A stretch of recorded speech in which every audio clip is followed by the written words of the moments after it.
guys, welcome back to my channel. It's Diamond here, also known as Nomade. So today I'm going to tell you guys a little story. So if you just want to hear my story, make sure you stay tuned, and if you're just nosy, stay tuned. Y'all know what to do. Go ahead and subscribe to my channel if you're not subscribed so you can be a part of the fam bam. We're at like 130 now. Let's go ahead and get to like 150, 200. Like that would make me so proud of you guys. So like this video, comment, subscribe, share, do all that. Make sure if you have an Instagram, reposting just a picture of this video with the hashtag DIAMUARY does help you get more entries for the big giveaway at the end of the month. And who likes free stuff? Who likes free stuff? You. All right, y'all gotta excuse my lameness because I'm very lame. So let me tell y'all a little story. Go ahead and grab your tea, your coffee, whatever you want to sip on. Go ahead and get that right now. So this was back in, I want to say, October-ish. I think it was October. Whenever A-Day is. This is around that time. So, you know, I had been working at the casino, the IP casino. I was a server at the sports bar. So if you're in Biloxi, Mississippi, woo-hoo, don't expect to see me at the casino because I'm not there anymore. It had been a long week and I was so excited because I had planned on going to visit my friend in Birmingham. So I had worked, I got off work, and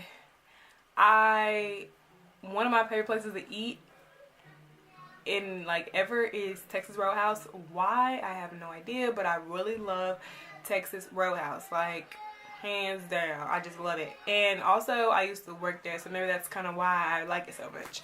But we had planned to meet there and go eat. So I'm going to Birmingham. I'm in Biloxi. My friend's in Birmingham. That's about a 3.5 hour drive, something like that. So I had put it in my GPS, and so I guess I know how to get there just going to Birmingham, but I kind of put the address into Texas Roadhouse in Birmingham since Birmingham is so big and I really didn't know exactly where to go. So I put the address in there for the Roadhouse restaurant and got on the road, you know, ready to go, just cruising. I was on the phone, or either I was listening to music, but I think I had headphones in, or either I just had my music really loud. Can't really remember which one. So anyways, I'm driving and all of a sudden, y'all, I just hear that, I hear these sirens. I'm like, what? And then next thing you know, he's all up on me and we just driving, and then he pulls up behind me and stops my car and everything, and I'm like thinking, oh, he trying to catch up with somebody else. So I kind of like get over, and then the man ended up pulling up behind me, and I'm just like, oh man, like what happened? You know, I really don't even know what happened. I'm like, okay, maybe he's just gonna ask my license and my registration card or whatever. So I give it to him. He kind of takes it, he walks away, and then he comes back to my car, and then he was like, can you step out of the car? And I was like, get out of my car? You want me to get out of my car? I'm looking like, why do I need to get out of my car? So I'm like, oh, okay, whatever, you know. I'm like, oh, get out of my car. And he's like, go ahead and stand right there in front of the car. So I walk around to the car. I'm just like, okay, I'm standing in front of the car.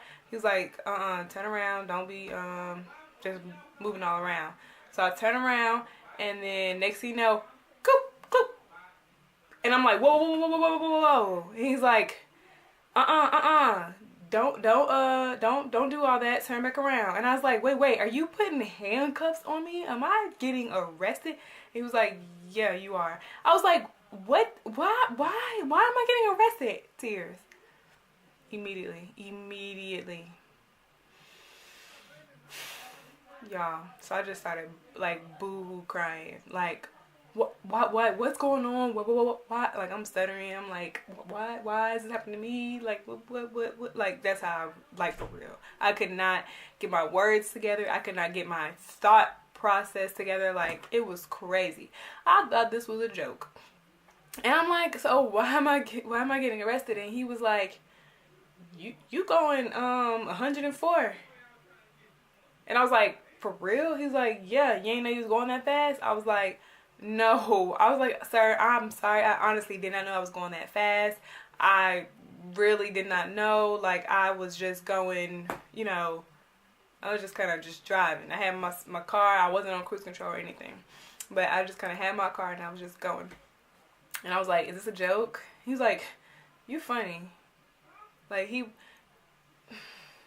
I'm not saying he was racist or anything with everything I'm saying, because this was a black cop. But he was like, you funny. And I was like, you know, I really did not know that I was going this fast. I was like, I promise I'm a good person. I don't do it. He's like, yeah, I hear that all the time. I was like, oh my God, this is real. Like, it got real for me, y'all. Like, it got legit real. So I'm in handcuffs and I'm just like talking. I was like, I didn't know I was going that fast. Like, what does this mean? He's talking about reckless driving. You're going. I was like, I'm really going to prison. I'm really going to jail. He's like, yeah, you going. This ain't no joke. And I'm just like, sorry, like, what? Oh my God.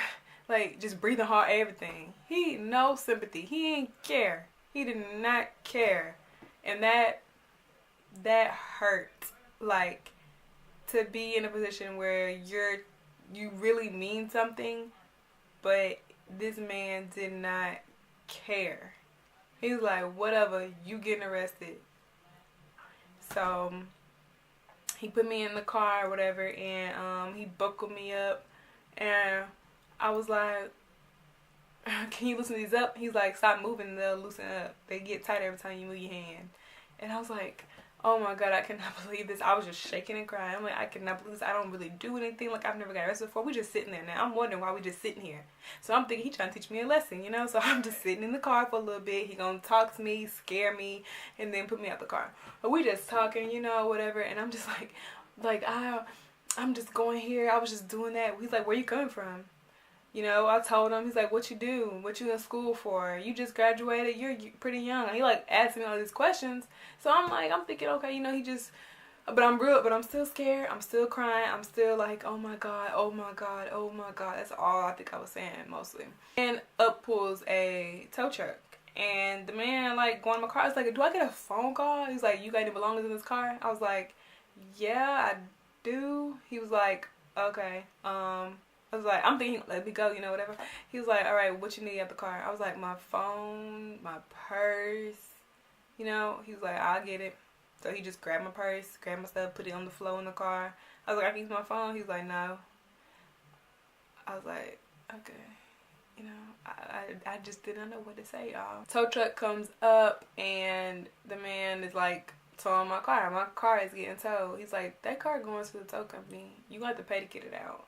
I was like, are you serious? I was like, I don't have no money. I'm just going to see my friend. He's like,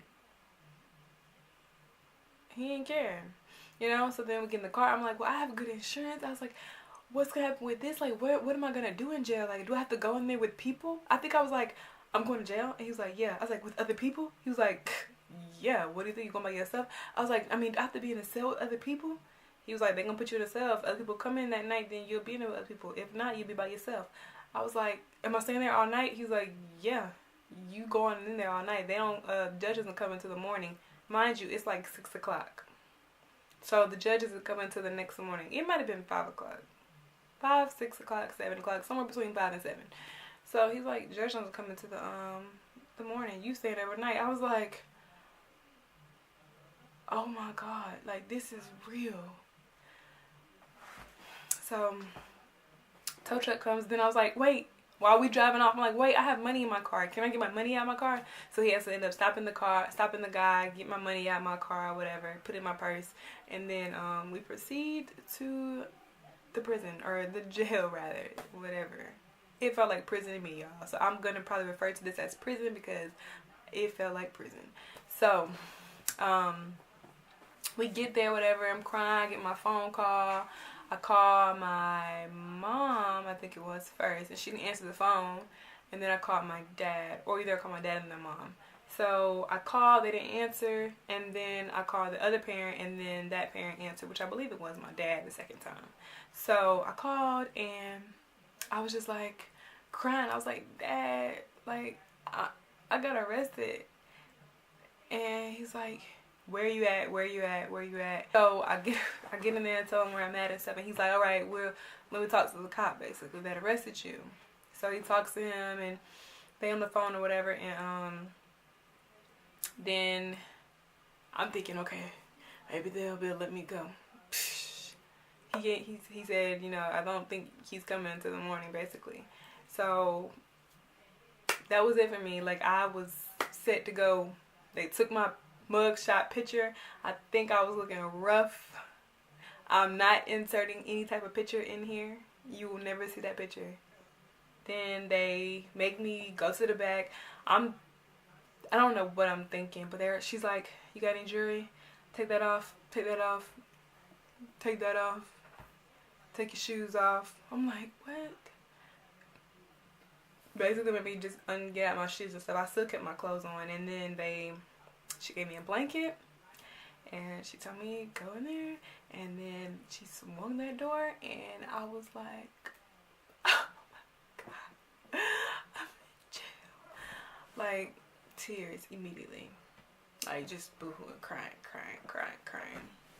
Like, I was just so disappointed because, you know, in life, and even though this is minute and small, hopefully this is a lesson for somebody, but in life, sometimes you think you're invincible. Sometimes you think that, you know, you're not going to be caught. You're going to miss what happens to people that do certain things. You know what I'm saying? Like, and this might be to somebody it's very small, but to me this was big. Like, I've never been arrested. I've never gotten in trouble with the law. I've never had any of those type of issues. So it was really uncomfortable for me. And sometimes God does things like that to make us uncomfortable and to show us, like, I'm trying to reach you now.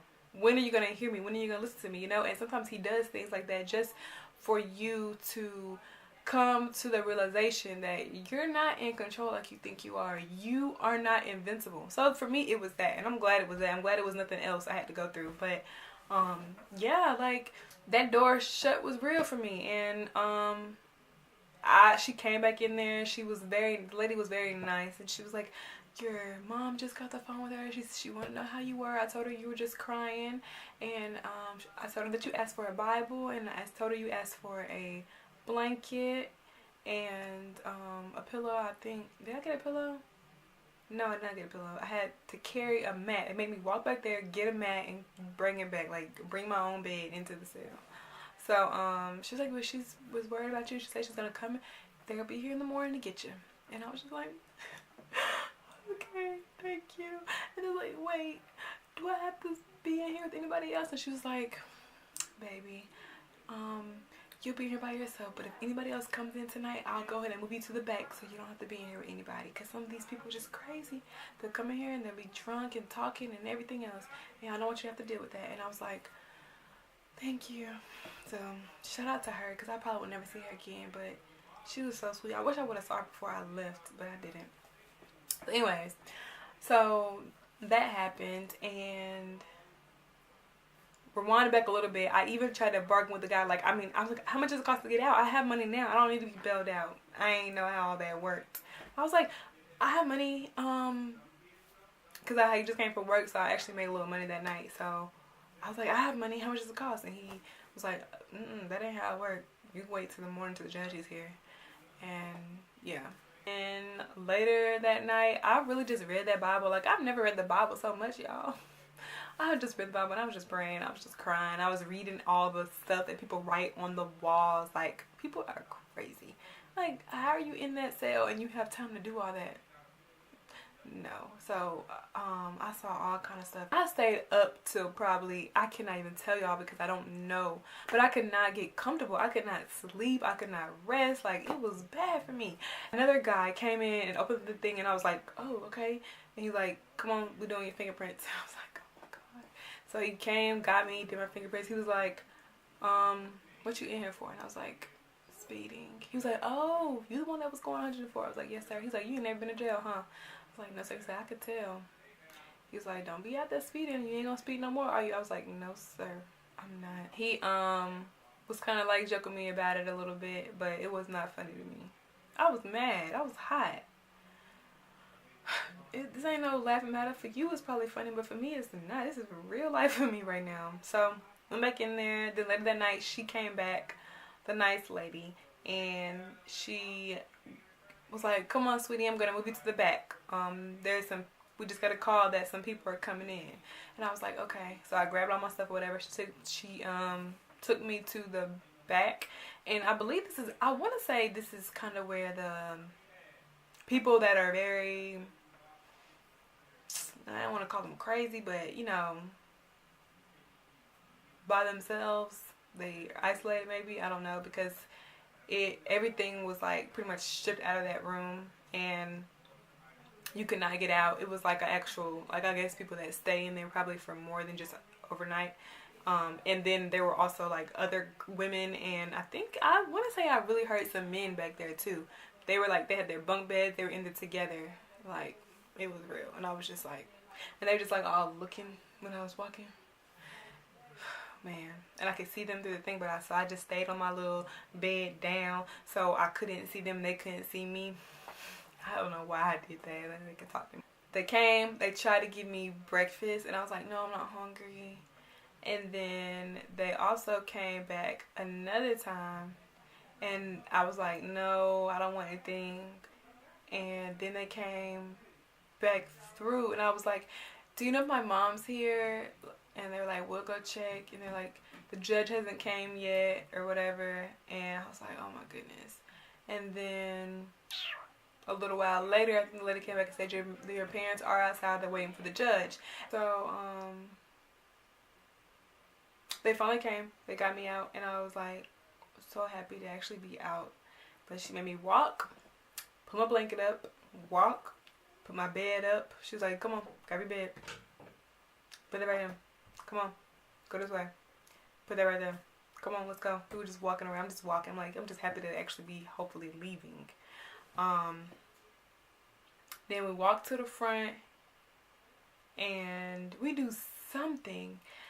Oh yeah, I know. I don't know what I did, but I went to a room, and then my mom came in there, and Datriana came, and Kaden.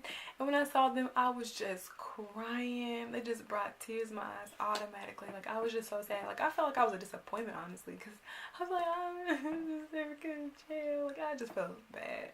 But Datriana was like, stop. You good for real. You need to stop. Don't be crying. This is good. Like, she just felt like it is all working out really good, and I was just hurt, honestly.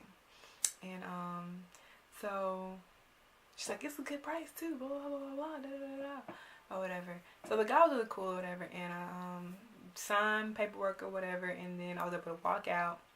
And then me looking crazy, he had to take a picture of me because he's like, I make sure you come back to court on your court date. And I guess he did that picture so in case they had to come get me, basically. So yeah, we did all of that, and then I finally was out. And when I got outside, y'all, I was just like, oh my god, like, I feel like I had revelation.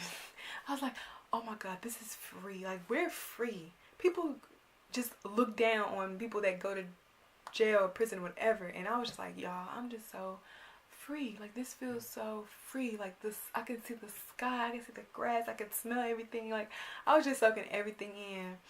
Like, I had been away for like years, so I can only imagine how people that have actually been in prison for a while and then that come out, or that don't ever get to come out.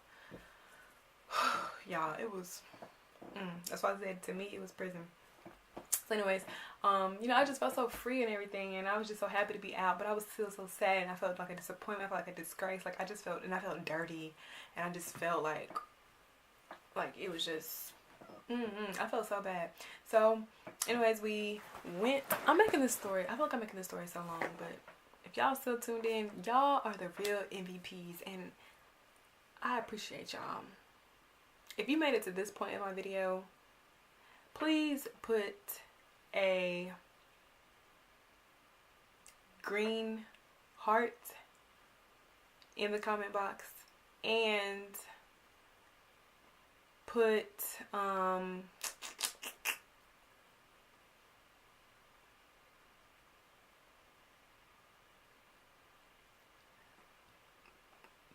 the letter P.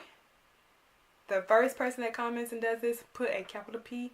The second person that does this, put a lowercase p, and so forth. So capital, lowercase, with a green heart and the letter P. And also like this video, and I'm giving y'all an extra entry into DIAMUARY's giveaway for making it this far, because I appreciate that. But anyways, so yeah, I just felt so free, y'all. Anyways, it was just a very humbling experience for me personally. So now when I drive, y'all will see me on cruise control. I do not speed. People will say things to me like, you drive so slow. I'm like, oh girl, you don't know where I've been.